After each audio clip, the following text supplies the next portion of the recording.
The forest was merciless tonight.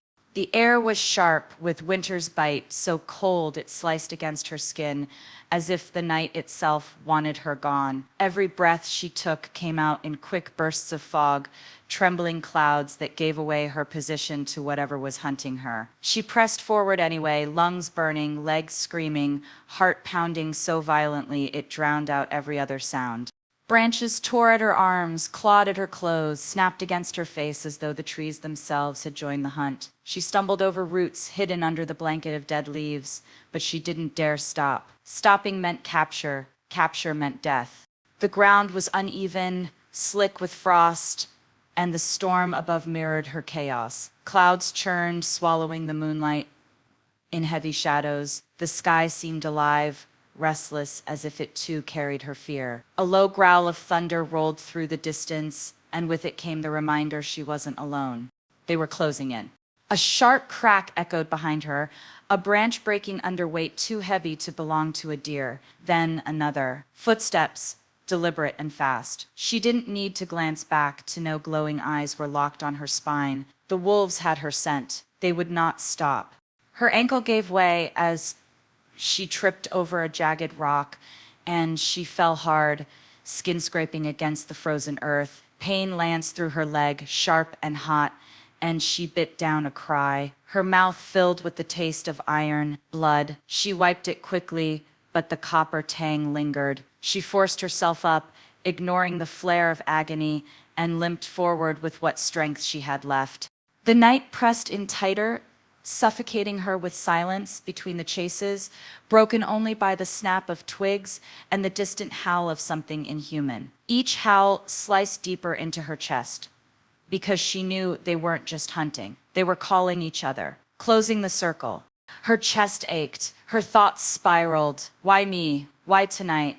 She had been careful. She had stayed away from the borderlands, hidden her face in the crowded villages, kept her secret buried so deep no one could pry it out. But secrets had a way of clawing their way back to the surface, and hers burned too bright to stay hidden forever.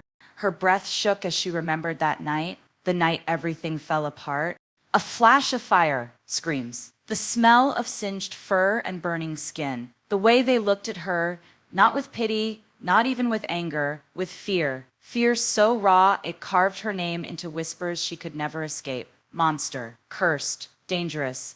She had begged them to understand, to believe she hadn't meant it, but no one wanted the truth. No one wanted to believe she wasn't the threat they imagined. Exiled, cast out, alone. And yet, here she was, hunted again. Because no matter how far she ran, her bloodline betrayed her. No matter how much she tried to suppress it, the power inside her surged like a storm waiting to break. She felt it now, sparking under her skin, crawling up her veins, begging to be unleashed. A dangerous promise, a reminder she could never outrun herself.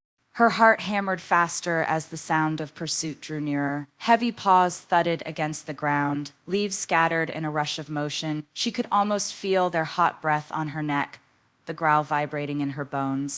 Her body screamed at her to give in, to release the storm within, but she clenched her fists and pushed it back. Not yet. If she gave in now, she wouldn't just burn her hunters, she'd burn herself too.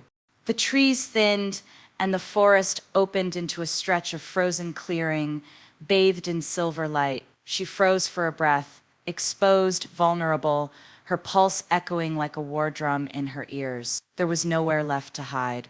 Her eyes darted around the clearing, desperate. Her chest rose and fell, ragged. The howls were closer now, circling her like wolves around a wounded deer.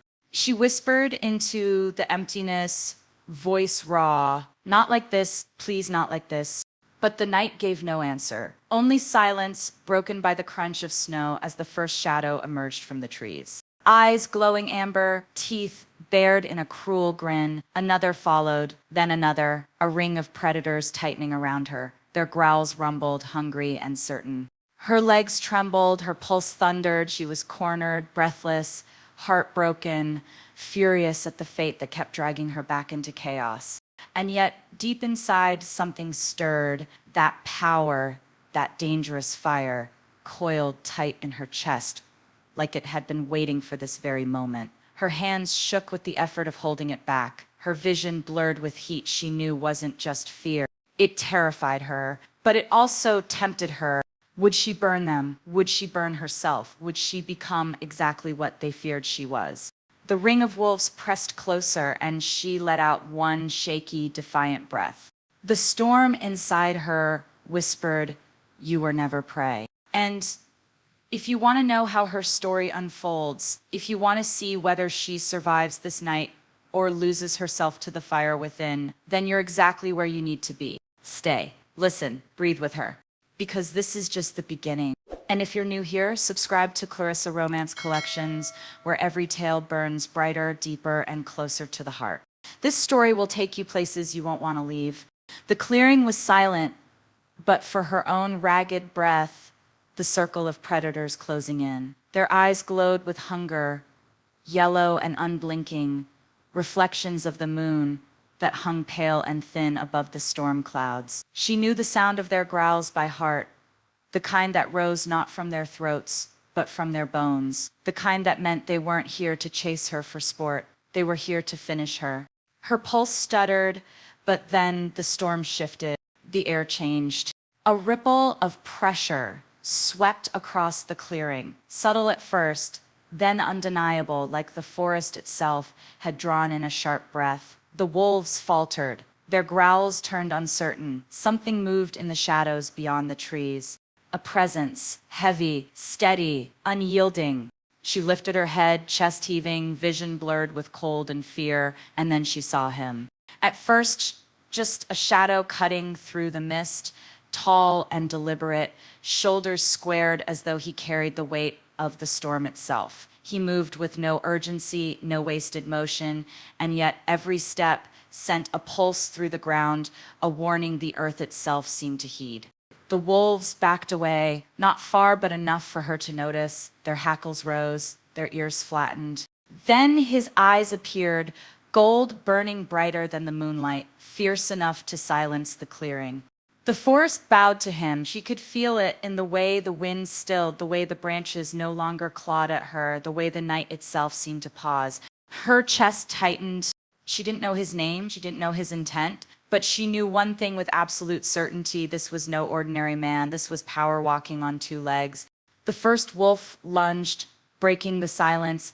A flash of fur, a snarl like tearing metal, and then he moved. She almost missed it. The speed was so unnatural. 1 second, the wolf was mid-air, claws extended, jaws open wide. The next, the stranger's hand gripped its throat, twisting with brutal precision. A sickening crack split the night, and the beast dissolved into smoke, its snarl cut short. Another came from the left, low and fast. He pivoted, caught it mid-leap, and slammed it into the earth so hard the ground itself shook. The impact sent a shock wave that knocked frost from the branches. She staggered back, heart hammering, watching as he moved through the circle like a storm-given flesh.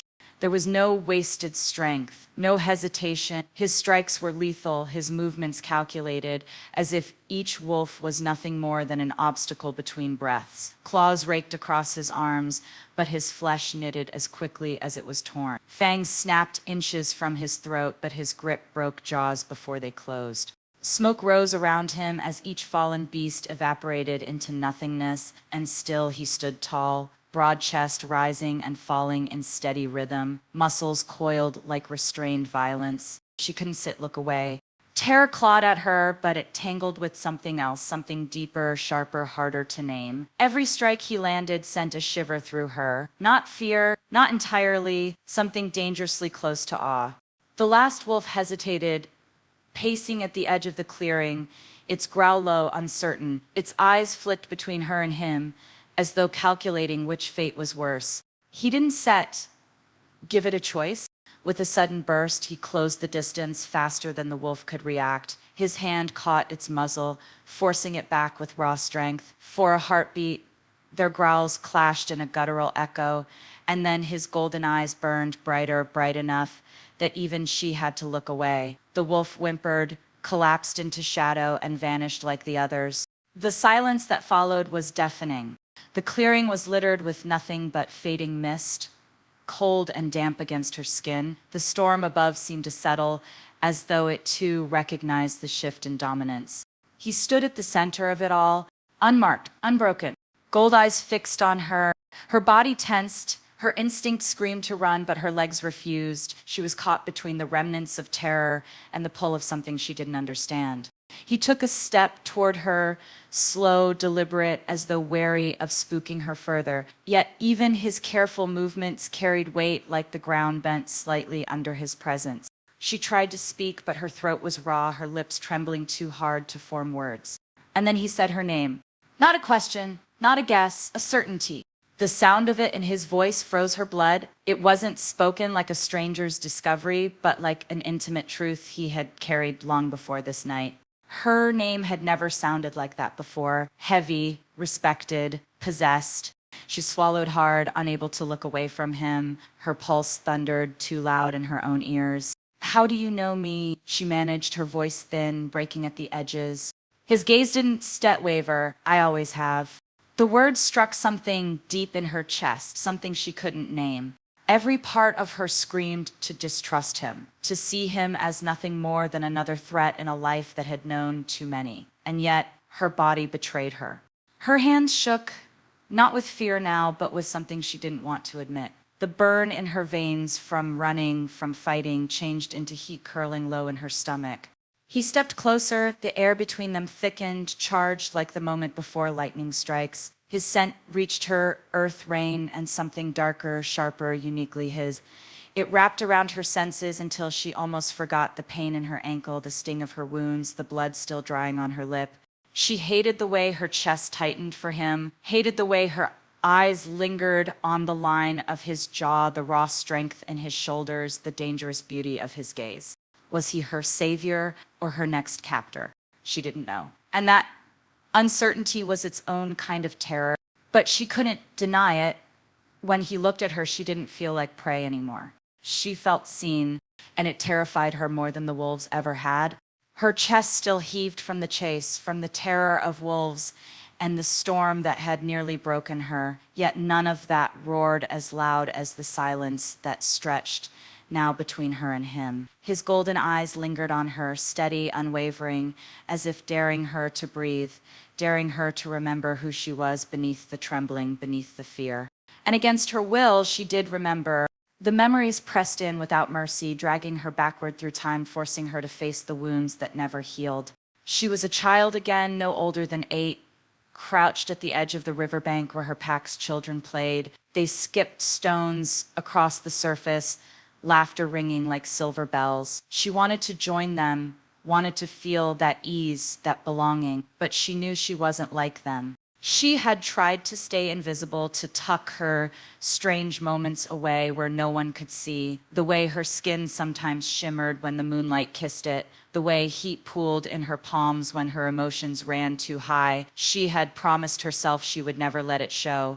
But promises made by children are fragile things.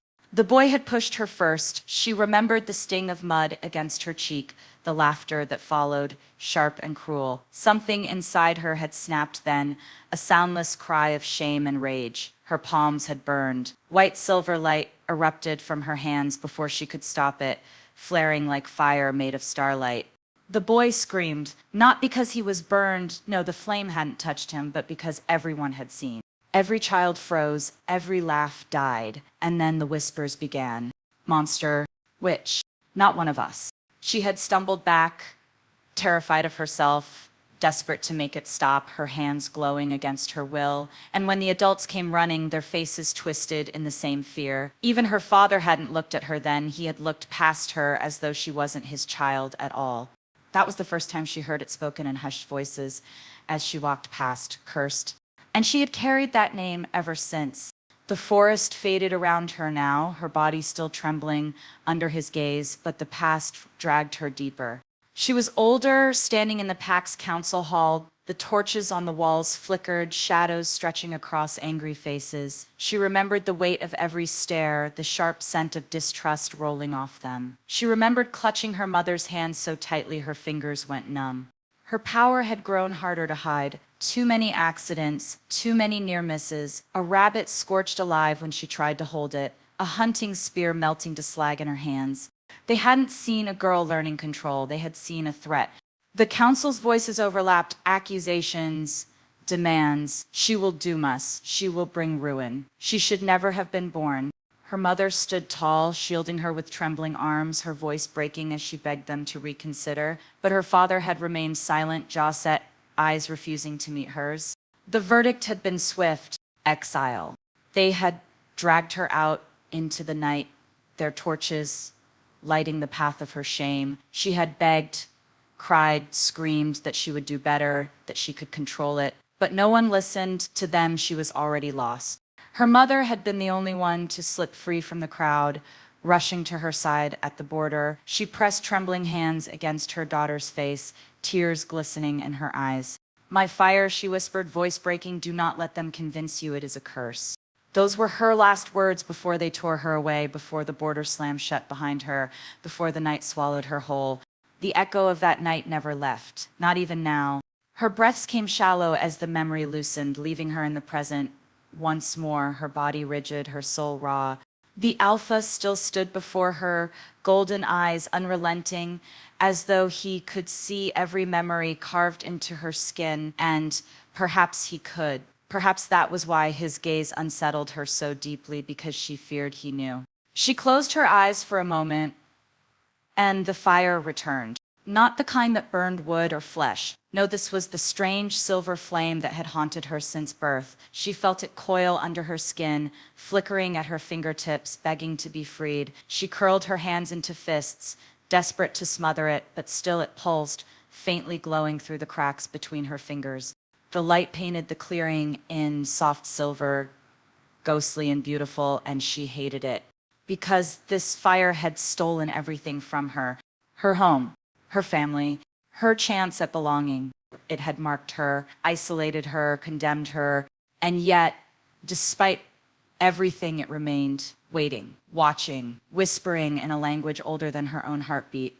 She opened her eyes, breath trembling, and found his gaze fixed, not on her wounds, not on her fear, but on her hands, on the silver flame bleeding through her clenched fists. He did not flinch, he did not recoil, and that terrified her most of all.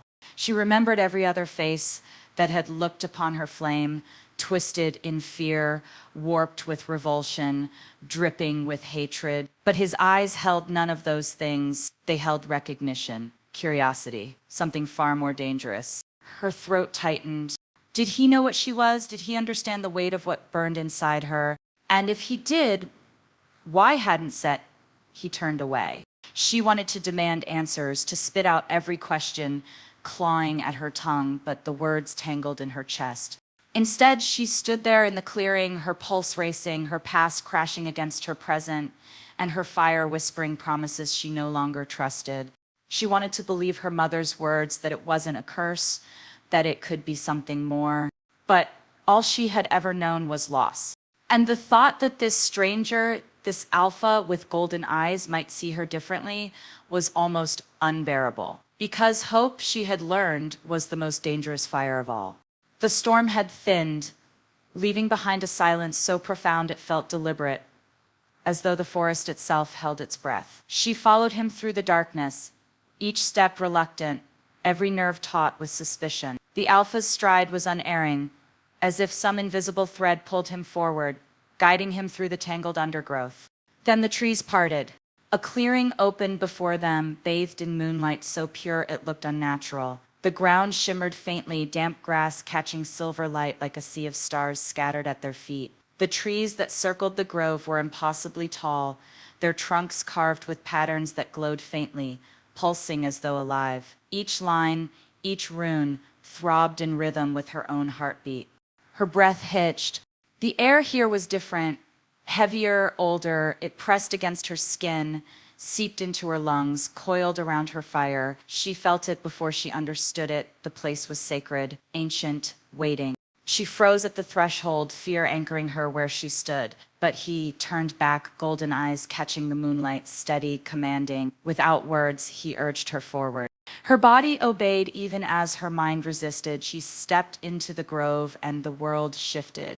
The air hummed, vibrating like the plucked string of some celestial instrument. The glowing carvings along the trees brightened, casting the grove in a pale radiance that reached into her bones. She lifted a trembling hand, and the silver flame at her fingertips flickered brighter, unbidden. It answered the grove, and the grove answered back. Then came the visions. It began as a flicker at the edge of her sight, a flash of fire across the bark of a tree. She blinked, and suddenly she wasn't standing in the grove anymore. She was somewhere else, someone else. A great hall stretched before her, its stone walls dripping with banners, its throne high and cold. She saw herself there, not as she was, mud-streaked and trembling, but crowned in silver fire, her shoulders straight, her eyes burning, wolves kneeling in a ring around her. Not just wolves, alphas, warriors, entire packs bent low as if before a sovereign. Her chest tightened, breath ragged, but the vision did not release her.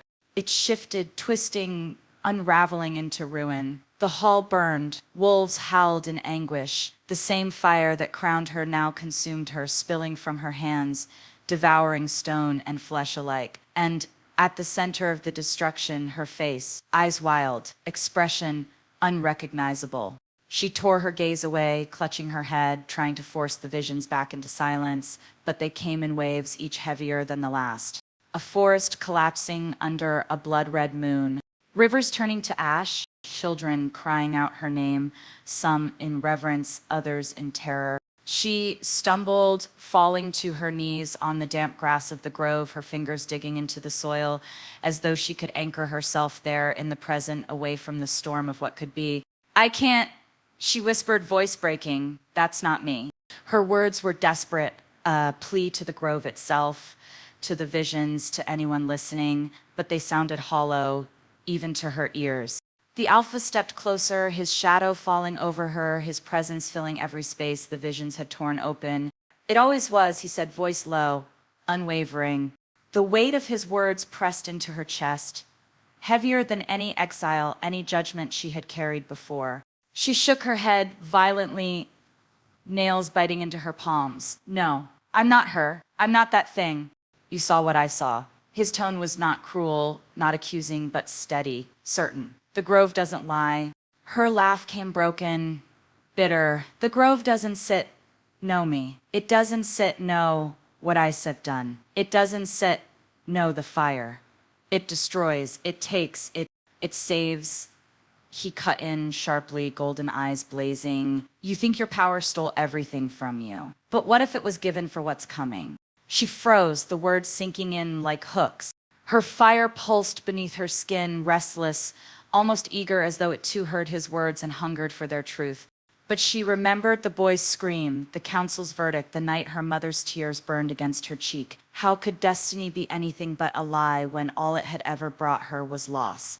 The carvings along the trees pulsed brighter, as though disagreeing with her, as though mocking her denial. A low hum rose, weaving through the grove, vibrating in her bones. It was not sound, but something older, something that spoke directly to the marrow. Her vision blurred again.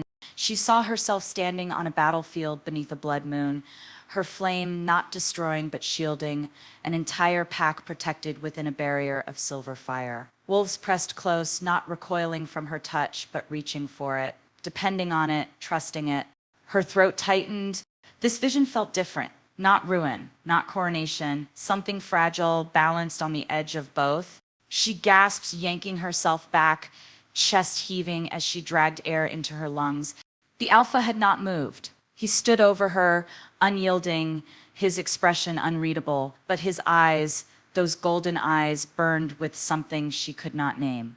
Not pity, not fear, conviction. "You don't choose the fire," he said softly, almost like a vow, "but you choose what it becomes." Her body trembled, torn between recoil and surrender. The grove's hum grew louder, the carvings blazing so bright they painted the clearing in silver daylight. She felt the flame inside her answering, rising, filling every fracture in her soul with its insistent call. She wanted to scream, she wanted to run, she wanted to believe, but most of all, she wanted to know if This prophecy was hers. If this destiny had always been waiting, why him? Why was this alpha here pulling her into it when the rest of the world had only ever cast her aside? Her voice came raw, shaking. Why are you showing me this? Why me? The silence between them stretched, taut as a bowstring, until finally he spoke. Because you are the fire they feared, he said, his tone quiet but edged with steel, and the fire this world will need. Her heart thundered against her ribs, the weight of his words colliding with the grove's unrelenting pull, with the vision still echoing behind her eyes. For the first time, she realized she wasn't terrified of the fire consuming her. She was terrified of what would happen if she accepted it. The grove's hum had just begun to fade, the light along the carved trees dimming into a steady pulse, when the silence broke. It wasn't the wind, it wasn't the forest breathing, it was footsteps. Dozens, heavy, coordinated. She stiffened, her body already taut from the visions, and the alpha's head snapped toward the sound before she could even form the thought. His golden eyes narrowed, the faint glow in them sharpening into a blade of warning. Then the shadows surged. Figures poured into the grove from every direction, the circle of sacred trees trembling with their intrusion. Wolves, dozens of them, shifting as they entered, fur bristling under the moonlight, their eyes locked not on the alpha but on her. Their growls reverberated through the clearing, filling the air with the promise of violence. Her chest constricted. She felt the flame inside her flare in response, silver light licking at her veins, begging to be released. She forced it down, her nails digging crescent moons into her palms.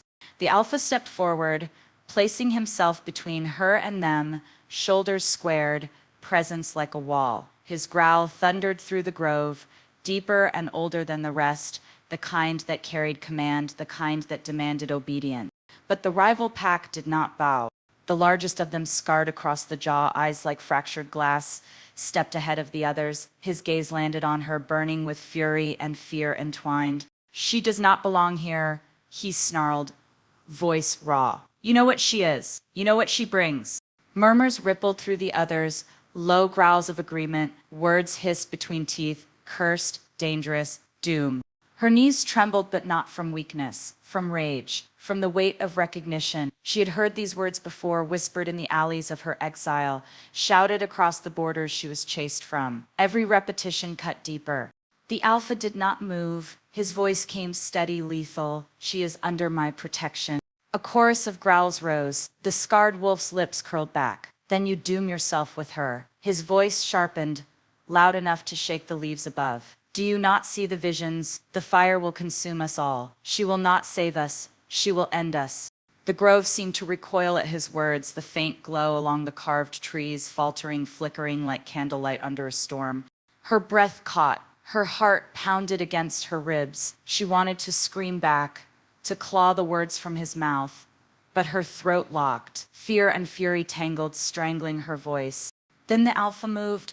It was a blur. His body shifted mid-stride, bones cracking, fur rippling into place, his golden eyes blazing brighter than any torch. His wolf form was massive, towering, every muscle coiled in raw violence. His snarl ripped through the grove like thunder. And then chaos erupted. The rival wolves lunged, snarls tore the night apart, bodies colliding with the weight of falling trees. The sound of teeth snapping against bone echoed, mingling with the thud of flesh striking earth. She stumbled backward, pressed against the glowing bark of one of the sacred trees, her breath ragged as the fight unfolded before her. The alpha tore through them with brutal precision, each strike deliberate, each movement fueled by a rage that felt more than territorial, it felt personal. His claws ripped into fur, his jaws snapped bone. The air reeked of blood and sweat and primal violence, but they kept coming. The scarred wolf shifted mid-leap, his human form slamming into the alpha's flank with bone-crushing force. The impact cracked like lightning. Both hit the ground hard, rolling in a snarl of teeth and fists. Others circled her, eyes gleaming, teeth bared. Her flame pulsed, frantic, desperate to break free. It surged up her arms, flickering at her fingertips, silver light spilling into the night. She clenched her fists, biting back a scream, forcing it down. If she let go here, if she unleashed it, there would be nothing left of grove or pack. Her body shook with the effort, her lungs burned, but she held it. The alpha roared, his voice carrying both human and wolf tones, a guttural sound that ripped the night apart. He broke free, throwing the scarred wolf into the dirt with a sickening thud. His golden eyes locked on her for the briefest second, fierce and commanding, as if daring her not to surrender to the fire. She nodded without realizing, trembling but resolute. The fight raged. Wolves fell. The ground grew slick with blood. The sacred grove shuddered under the violence, its glowing runes sputtering, dimming as though the very magic here recoiled from the brutality staining it. And then, abruptly, silence. The scarred wolf staggered to his feet, blood dripping from his jaw, eyes burning with unbroken hatred. He spat into the dirt, his words venom.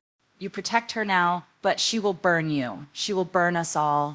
He turned, snarling at the others, and though some hesitated, most followed, retreating into the shadows with low growls and backward glances filled with malice. The grove was littered with their dead, their wounded. The survivors carried their bitterness with them, their accusations lingering in the air long after their bodies vanished into the trees. The alpha shifted back, his chest heaving, blood streaking his skin, his eyes still glowing faintly, turned to her. Her body sagged with exhaustion, her fire still thrumming beneath the surface, begging for release. She looked at him, at the wolf who had fought for her, who had shielded her, who had not once wavered. But before either could speak, a voice rose among the wounded, low, broken, but loud enough to carry. She cannot stay.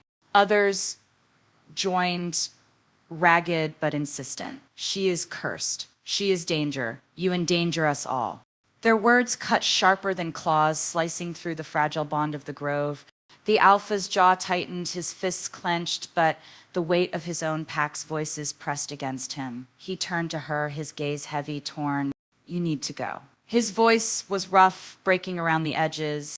Her throat closed, the words carved into her like knives, though she saw the war in his eyes. He didn't want this, he was being forced into it. Still, it didn't soften the blow. Her lips parted, but no words came. Only silence, thick with everything she wanted to scream and couldn't. He stepped closer, his hand lifting as if to touch her, to say the things his voice couldn't, but he stopped short, fingers trembling in the air between them. The grove's hum faded entirely, the night pressed in, and then separation. She turned, forcing her legs to move, forcing her lungs to draw breath, forcing herself not to collapse under the weight of his gaze burning into her back. Each step away from him felt like tearing open a wound that would never close. But she didn't look back. Not even when she felt his eyes linger too long, as though he was willing her to turn, to stay, to defy them all. Not even when she felt her fire tremble, restless, yearning, aching for him. The night had swallowed her whole after the grove, but he followed. She hadn't heard his steps at first, too lost in the taste of exile cutting her open again, too consumed by the echo of the accusations. Yet when her legs gave out and she stumbled through the thick trees, he was suddenly there, an arm beneath her, steady, refusing to let her fall. He didn't speak. He simply guided her, his hand firm at her elbow, his golden eyes unreadable in the fractured light of the moon. When at last the storm eased and the forest opened into a cleft of stone, he led her inside. The cave swallowed them in shadows, but its walls breathed warmth, old and sheltering, a cocoon against the bitter winds outside. A fire bloomed in moments, its crackle breaking the silence. Sparks rose toward the ceiling like fleeting stars, painting his sharp jawline in flickering amber. He knelt near her, his movements deliberate, precise, as if every motion was a promise. She tried to resist. She shifted away when his hand reached for her torn arm, the blood crusting along the jagged cut. But his touch, his touch was not what she expected. It wasn't harsh. It wasn't claiming. It was gentle, warm, patient. His thumb brushed her skin with care, his palm steady as though he carried no doubt in what he was doing. Her breath hitched. A part of her wanted to push him away, to wrap her wounds in secrecy, to protect herself from this strange tenderness. But another part, the part that had been starved of touch, of kindness, of someone who didn't recoil, leaned into it. Against her will, warmth spread through her veins, chasing away the chill of exile. The silence thickened between them, not heavy but fragile, like glass. Every crackle of the fire seemed to stretch the thread that tethered them. Finally, his voice broke it, low, roughened by something more than exhaustion. You bleed too easily for someone who has walked alone this long. Her lips parted, a bitter laugh clawing its way up her throat. You think I had a choice? He met her gaze then, golden eyes softened by firelight, shadows gathering around the edges. No, I think the world never gave you one. Her throat tightened. She wanted to argue, to deny the weight of his words, but the truth of them pressed too deeply against her chest, and so she said nothing. He shifted closer, the firelight catching the scar that carved across his ribs, a pale reminder of battles past. For the first time, she saw him not as the untouchable alpha, not as the golden-eyed savior who cleaved through enemies with his claws, but as a man scarred, wounded human in his way. His hand stilled against her arm. You should know, he murmured, his voice no longer steady but trembling at the edges. I wasn't born a king. I wasn't even born with a place to stand. The words spilled from him, slow, deliberate, as though each one carved something out of him. He told her of nights spent as the weakest in his pack, of blows he could not return, of silence pressed against his ribs as he lay awake, waiting for dawn. He told her of betrayal, of brothers lost to ambition, of the moment his father's hand shoved him into the dirt with the command never to rise again. And still he rose. Her chest ached as he spoke, every word a revelation, every confession a reminder that even the strongest bore scars. He wasn't made of stone. He was carved from pain, from choices no child should have made. She didn't mean to speak. The words tumbled out before she could stop them, whispered like a secret she had sworn never to tell. My fire killed him. The air stilled. Her hands shook as she clenched them in her lap, nails biting her palms. She hadn't spoken of it aloud, not since that night, not since the memory carved itself into her bones. She told him of the boy at the river, the cruel laughter, the power flaring, too fast, too bright. She told him how the flame had surged uncontrolled, how it had touched not just the air, but the one who had pushed her, how his screams had split the night.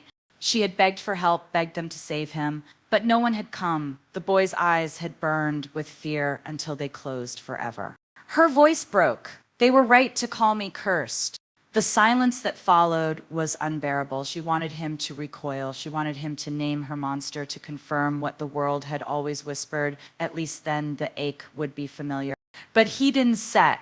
Instead, he leaned closer, his forehead nearly brushing hers, his golden eyes locked on the storm in her own. I see you, he whispered, voice like velvet wrapped around a growl, all of you, and still, I do not turn away. Her breath shuddered. The fire crackled. The distance between them dissolved. His hand lingered at her jaw, thumb grazing the curve of her cheek. Their lips hovered close, so close the heat of his breath mingled with hers, so close her pulse roared in her ears louder than the fire. Every instinct screamed at her to pull back, to protect herself, to guard the fragile walls she had built. But the gravity between them was stronger. Her lips parted, his breath brushed against her skin. The world stilled in that suspended heartbeat, two souls balanced on the edge of something neither could name. And then he whispered it again, softer, steadier, as if sealing the truth into her bones. I see you. Her eyes closed, her heart opened. The kiss never came, not fully. Their lips lingered in that unbearable closeness, trembling, suspended in a promise that tasted like fire and eternity. And in that fragile, burning moment, she realized something terrifying. She wanted him. Not as savior, not as alpha, not as the one who fought her battles. She wanted him because for the first time in her life, someone had looked at her, truly looked, and had not seen a curse.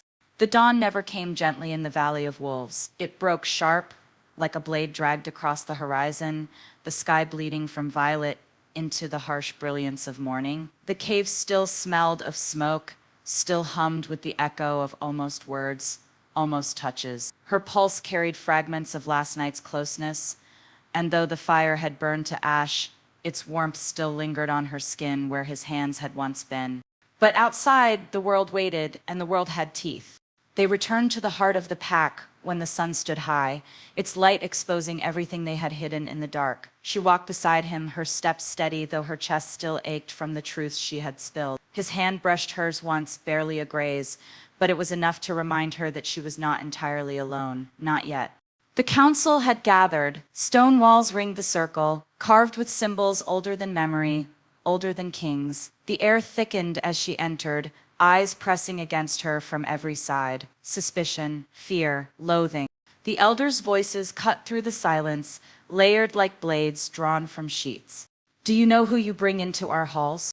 She is marked. The scent clings to her. She carries it, the curse. She felt the ground tilt beneath her. The words were knives, every syllable aimed at the hollow in her chest she had tried so long to protect. He stepped forward, golden eyes flashing. You speak with no proof. The eldest, his hair white as bone, rose from his seat. His gaze fell upon her, sharp, unrelenting. Proof? His voice thundered. Shall we speak of the night her flames scorched our borders? Shall we speak of the silver fire the earth itself recoiled from? You cannot blind us, boy. She is no stray. She is the cursed child the seers spoke of. The world seemed to fall silent, the words tearing through her like claws. Cursed child. The name she thought buried, the truth she thought drowned in shadows. Gasps rippled through the circle. Wolves stepped back as if the air around her had grown poisonous. The whispers swelled, voices hissing like venom. Monster, outcast, banish her. End this before it spreads. Her chest heaved, every instinct screamed at her to run, to claw her way free of this pit of snarling mouths. But she stood rooted, her body trembling, her heart breaking open in front of them all. She turned to him, the only anchor left. For a heartbeat, she believed. She believed in the golden eyes that had seen her scars and had not turned away. She believed in the warmth of his touch, the promise whispered in the dark, I see you. But now he stood frozen, his jaw tightened, his hands clenched at his sides. His gaze met hers, and in it she found not rejection, not cruelty, but hesitation. It was enough. Her lungs burned. The pack's voices rose to a roar, every syllable pounding against her like a hammer. Exile her! She will bring ruin. She carries death in her blood. Her nails bit into her palms, her heart cracking with every shouted demand. She wanted him to speak, to silence them with the weight of his authority, to shield her as he had in the forest. But he said nothing. His silence was worse than their hatred. Something inside her snapped. The air shifted, trembling with heat. The ground beneath her feet split in hairline cracks, smoke curling upward, her veins ignited, fire spilling into her chest, silver flames clawing against her skin. They recoiled, but it was too late. The power she had buried for years surged free, no longer begging for restraint, no longer asking for forgiveness. Silver fire erupted from her hands, swallowing the circle in a blinding light. Wolves cried out, stumbling back, their snarls drowned by the roar of flames that rose higher than the walls. The fire licked the sky, silver and searing, tearing through banners, scorching stone, turning shadows into ash. She screamed not from rage, but from heartbreak. Every lick of fire was her pain made flesh, every crack of burning stone, the sound of her heart fracturing. They called her cursed, so she became their curse. Through the inferno, she saw him, his golden eyes still fixed on her, not with fear, not even with hatred, but with something far worse. Regret. The fire rose higher, wolves scattered, the council cowered. The night itself seemed to recoil from the silver inferno she had unleashed. And in the center of it all, she stood, heart in ruins, flames licking her skin like a crown of fire. The flames did not die with the council's retreat. They clung to her skin, silver veins of fire winding up her arms, lighting her eyes like twin storms. The world she had once feared was no longer her prison. It bowed, it cracked, it trembled beneath her steps. When the night returned, she did not hide. She came back to them, storm and fury, wrapped in mortal flesh. Her hair whipped in the wind, her body ringed in silver light. Every step burned a mark into the earth. Wolves who had spat curses days before now froze where they stood, ears flattened, throats bared, as though some primal memory in their blood warned them they were prey. The pack's murmurs scattered like dry leaves in the wind. Impossible! She should be ash. She returned, but she was not the same girl they banished in fear. She carried herself with a power older than their hatred, a fire born not of curse, but of defiance. She did not crawl, she did not beg. She entered the circle where they had judged her and stood taller than their carved thrones, taller than the shadow of their ancient laws. Her voice cut through their disbelief like thunder. I am not your sacrifice. The earth shook as she spoke, the sound rumbling through stone, through roots, through marrow. Wolves stumbled back, their growls dying in their throats, not from obedience but awe. And then the sky answered. Lightning tore it open, white fissures cracking across the heavens. Clouds split as though ripped by invisible claws, pouring silver light over her crown of flames. The world itself seemed to kneel. And still they whispered, she cannot be allowed to live. She will undo us. She is the end. But their words broke when the forest itself shifted. Branches bent toward her, leaves shivered in reverence. The wind howled her name as though it had always known it. She did not look at them. She looked at him, the one who had hesitated, the one whose silence still carved deeper than their accusations. His golden eyes burned as if torn between fear and something far sharper, far hungrier. And then the true enemy came. From the shadows beyond the grove, where moonlight never touched, emerged a presence heavier than stone, darker than midnight, a rival king, not wolf, not man, something more. His form rippled, shoulders broad, teeth bared, eyes like molten black. He carried the weight of conquest in every step, the kind of hunger that devoured not only land but souls. He had been waiting for this moment, waiting for her. So the cursed child lives, he snarled, voice carrying across the grove like the growl of thunder itself. You were meant to burn before you could rise. They should have finished it when you were still a whisper. The wolves dropped their gazes, their fear turning toward him now, their bodies caught between two forces that dwarfed them. Her flames flared higher. For the first time, she did not flinch at their hunger, at their judgment. She did not shrink from the name they spat like venom. I was never cursed, she said, her words steady, searing. You wanted me broken. You wanted me to believe your lies. But I am not your sacrifice. The rival king's laughter split the air, low and sharp. He lunged, the ground splitting beneath his stride. She did not retreat. The clash was not of flesh and bone alone. It was storm against storm. His shadows writhed like serpents, striking, coiling, dragging the light down. Her flames rose to meet them, silver fire biting through the darkness, scorching every inch it touched. Each strike was an earthquake, each roar a shattering of centuries-old silence. Trees splintered, rock shattered, the very sky warped under the force of their battle. Wolves scattered to the edges of the grove, too terrified to intervene, too spellbound to look away. He towered, his claws slicing through the air, aiming for her heart. But she met him head-on, her power no longer timid, no longer trembling. Silver fire bled from her fingertips, coiling into spears, shields, waves that scorched his shadows into ash. Still, he pressed on. You are mine to destroy, he thundered. Your fire belongs to me. Her chest heaved, but her eyes did not break from his. Through the smoke, through the chaos, through the roar of power colliding, she shouted words that tore free from the marrow of her bones. My fire belongs to no one. The grove erupted, the earth convulsed, the sky cracked, and every wolf dropped to their knees. Not from command, not from fear, but because nature itself forced them down. The rival king's shadow flickered, torn by the silver inferno pouring from her body. His howl rattled the air as her flames wrapped around him, consuming, erasing. He fought, but the fire did not waver. She did not waver. The night burned brighter than day, her body glowing like a star reborn on earth. And when at last his form shattered into smoke and embers, when the darkness he carried fled into nothing, silence fell heavy over the grove. Every gaze turned to her, the cursed child, the exile, the girl they had named Monster. She stood crowned in silver fire, her breath steady, her eyes sharper than steel. And when she spoke, the world listened. I am not your curse, I am your reckoning. The wind bowed, the flames curled, the wolves bent lower, foreheads pressed to the earth, not in defiance, not in hatred, in surrender.